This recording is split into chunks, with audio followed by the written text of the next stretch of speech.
Hey guys, welcome back to my channel, and today I'm going to be giving you guys a nursery tour as well as my 32-week bump date. So if you want to hear all about how my pregnancy has been going throughout this journey, keep watching this video.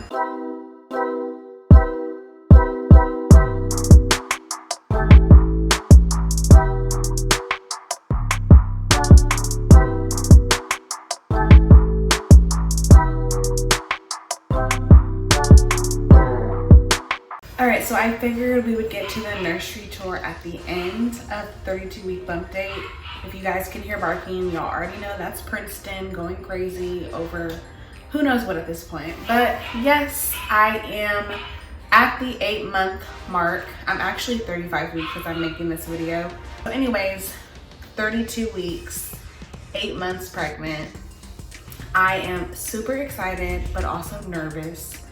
I actually got to meet with a doula who really gave me great advice on what to expect as I do experience early labor and like what to expect while I'm in active labor, and just giving me giving me a lot of great tips on postpartum planning. So I actually took it upon myself to create my postpartum planning list of expectations from my partner, aka Wesley, as well as just my support system, as they're gonna help me throughout this journey. Because when they say it takes a village to raise a baby, that's true for the mom too. So it's super important to me that I have all these steps in place.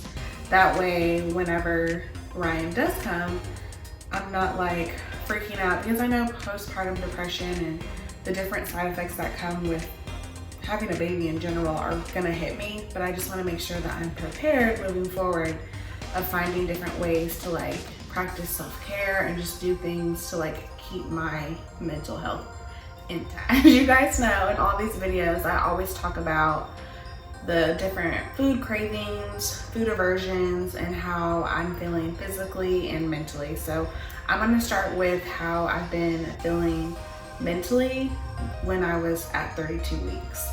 So third trimester, it definitely hit me hard and definitely kind of woke up this baby is coming, this is happening. So it really took a lot of me just taking mental breaks, as far as not trying to do too much. I'm a type A person, so I write lists, I already have checklists of everything I need to do. But I got to a place where if I don't get everything done in that day, Rachel, it's gonna be okay. So that's one thing that really helped me to keep my mental intact, because I wanted to make sure I had everything done and everything was perfect. I was freaking out about getting this nursery done, and it's done now, but it's little things that I don't have to worry about. I made sure to eliminate all of that, because one, your baby can feel your emotions, and two, I just don't want to create any type of stress that would cause any type of harm to myself or my baby. Because you want to be stress free, you want to have a very purifying, peaceful pregnancy, and just worrying about things that literally don't matter is really one big thing that I really have tried to work on as I'm at the 8-month mark and getting ready to hit 9 months. So yeah, that's mentally how I've been preparing myself, but also just kind of pushing through those mental tough times. Like I was saying, I was still working at the 8-month mark, so waking up every day and going to work was definitely really difficult for me to do. So it was really kind of a motivator to myself to be Rachel, you gotta get up, you gotta push through, and you gotta do this for your baby, and also for that check. So that's one thing that really kind of got to me a little bit, but coming out on the back end of everything, everything ended up working itself out. Like I said in the intro, school is done. So that's one stressor that I don't have to worry about, but just bringing peace, meditating, doing yoga, working out, doing things that make me feel good inside. I know that's gonna make my baby feel good and ultimately help my pregnancy and not my pregnancy, help my delivery be a very smooth one. Because really, at the end of the day, all I want is a healthy baby. Now to the physical side of everything, that is one area where I noticed that in the 3rd trimester, I did experience a little bit more intensity of, and I don't want to say pain, so I'm going to call it discomfort, because my doctor did tell me like pain is something that is not going to like go away. Discomfort is of course just like an uncomfortable feeling that is temporary but will go away. So like I've been trying to differentiate when I'm feeling discomfort versus pain, because when those contractions come, I know that's gonna be pain versus discomfort. So anyways, the physical side of everything, I was sleeping one night and in the middle of the night, I just woke up with a Charlie horse, and I was like, what the heck is this? And like I ran track in college, so like I'm used to like my legs cramping up and having Charlie horses, but like when I had it, just like I was literally just asleep and my leg just cramped up and I was screaming. And I remember Wesley coming to be like, hey, are you okay? I'm like, no, I'm not okay. Like my leg is feeling so uncomfortable right now. And so like I got up and walked around and then ended up like going back to sleep.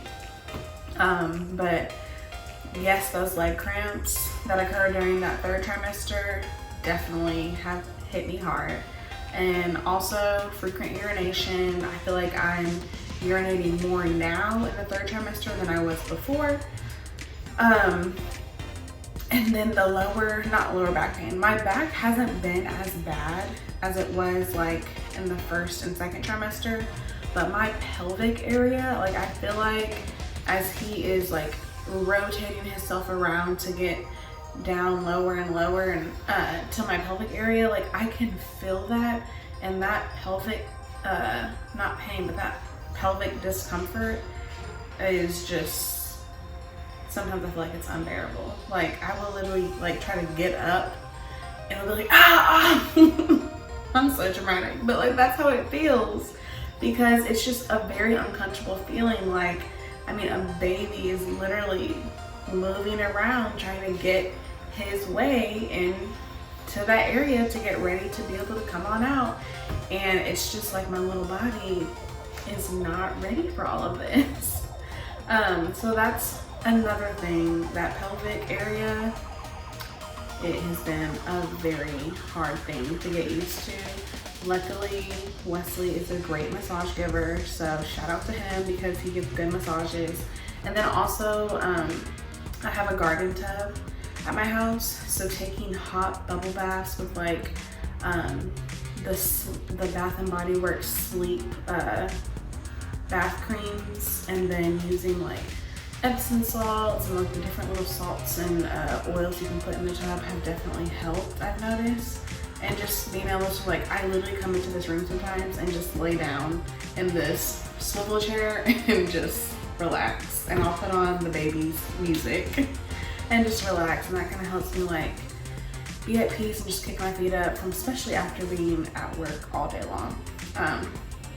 So yeah, physically, 3rd trimester problems are real, and they have definitely been kicking my butt. Now on to food cravings. So one of my girlfriends was actually over here today, and she was asking me if I had been craving any different things, and I told her, honestly, like I feel like that's a myth when they say like you crave all these crazy things during pregnancy, because for me, like it's like sporadic moments where I want different types of food. So like currently I like pizza crust, like those homemade pizza crusts where I can make my own pizzas, powdered donuts, which I noticed like in the 24-week video, I had mentioned powdered donuts also, so that's still a thing. But watermelon and strawberry banana smoothies have been like my go-tos. Like I'm always needing those all the time. Like I've got a big tub of watermelon just sitting in the refrigerator. That way I can just eat and snack on it, because one, like I love fruits, but also I've noticed that towards the 3rd trimester, some of those cravings are more like fruit and veggie centered versus before I like wanted all these different sweets and everything. And really quick, the food aversions, like I still haven't really been a fan of salmon. Hopefully after I have my baby, when I do try to eat seafood again, Y'all can hear Princeton scratching on the door. Let me go get him really quick. Needy dog is here. I'm praying that whenever Ryan gets here, like Princeton can not be as needy, but his breed as a Yorkie, I feel like they're needy pups. But anyways, back to the food aversions. Seafood has just kind of like been something that I just haven't really been into, which makes me so sad because I'm a seafood girl. I really love seafood. So catfish, not catfish, salmon is something that I just haven't really had a taste for. I feel like it makes me feel sick. And then shrimp, I've noticed even still when I try shrimp, I don't feel as good. So it's my hope that, again, like I said, when Ryan does come, that I can go back to wanting to eat shrimp and salmon because those are things that I do enjoy. Right, so that was the 32-week bump date. Of course, after this video, I'm gonna show you guys a clip of what my belly looks like so you can see the progress from the beginning. I started taking pictures at 12 weeks throughout. And just seeing this has really just shown me like, wow, like God is so real. Like he has created life through me.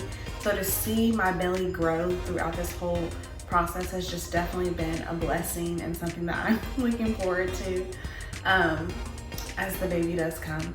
So now I'm gonna give you guys a quick little nursery tour so you guys can see all of the hard work that has been put into Ryan's nursery. We'll start with the wall, the name wall. This sign was actually made by Dallas Sign Girl on Instagram. She does amazing work. I used this sign during Ryan's drive-by baby shower and I just decided to like use it in his bedroom. So this is my crib. This is the crib, as you guys can see. We've got our Burt's Bees sheets and this elephant, so soft, elephant blanket for him. Changing table. I've got all of his stuff in here. Diaper genie, the closet. It is crazy at the bottom, but the clothes are all super, super organized. I'm so OCD. I have labels, newborn 0 to 3 months. This is 3 to 6 months and so forth. And then we've got our diapers. Yes, I know I'm gonna be needing more diapers, but this is what we have to start with. So grateful for all of those for my family and friends. And then whenever we leave the hospital, I'm gonna write all of his information here and just store it here on the wall. Now this is his dresser. I went back and forth on whether I wanted like an actual dresser, but these tubs work perfectly.